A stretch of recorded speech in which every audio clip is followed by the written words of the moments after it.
اعوذ باللہ من الشیطان الرجیم بسم اللہ الرحمن الرحیم۔ عید الاضحیٰ مبارک۔ اچھی باتیں، کوشش کرو زندگی کا ہر لمحہ اپنی طرف سے سب کے ساتھ اچھے سے اچھا گزارو، کیونکہ زندگی نہیں رہتی، اچھی باتیں رہ جاتی ہیں۔ زندگی کی درازی کا راز صبر میں پوشیدہ ہے۔ اگر تم چاہتے ہو کہ تمہارا نام باقی رہے تو اولاد کو اچھے اخلاق، اچھی عادت کے مالک، نیک اور پارسا عورت اگر فقیر کے گھر میں بھی ہو تو ایسا اسے بھی بادشاہ بنا دیتی ہے۔ تمام محبت سے بڑھ کر محبت کا حقدار اللہ ہے۔ محبت سب سے کرو، لیکن اس سے اور بھی زیادہ کرو جس کے دل میں تمہارے لیے تم سے بھی زیادہ محبت ہے۔ اگر تم اس وقت مسکرا سکتے ہو جب تم پوری طرح ٹوٹ چکے ہو تو جانو کہ دنیا میں کوئی توڑ نہیں سکتا میں تمہیں کبھی، اور وہ تمہیں کسی کو تم دل سے چاہو ٹھکرا دے تو وہ اس کی بد نصیبی ہے، تمہاری نہیں۔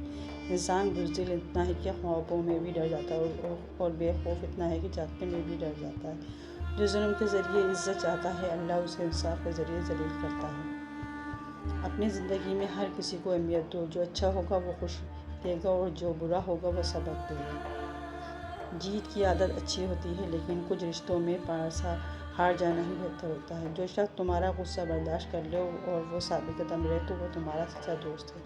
تم پانی جیسے بنو جو اپنا راستہ خود بنا لیتا ہے، پتھر جیسے مت بنو جو دوسروں کا راستہ بھی روک لیتا ہے۔ بہترین انسان عمل سے پہچانا جاتا ہے، کیونکہ اچھی باتیں تو دیواروں پر بھی لکھی ہوتی ہیں۔ دولت کا بہترین مصروف یہ ہے کہ عزت اور آبرو کو برقرار رکھو۔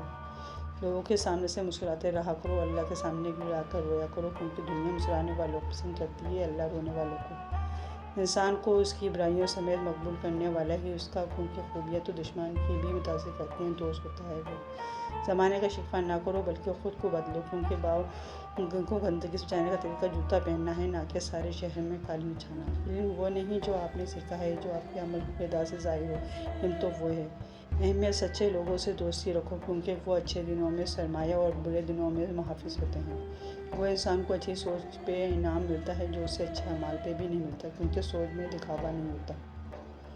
جسمانی امراض پرہیز سے جاتے ہیں اور روحانی امراض پرہیزگاری سے۔ اپنا خیال بھی اہم ہے، لیکن سب سے اہم خیال اس کا ہے جس نے مجھے صاحب خیال بنایا۔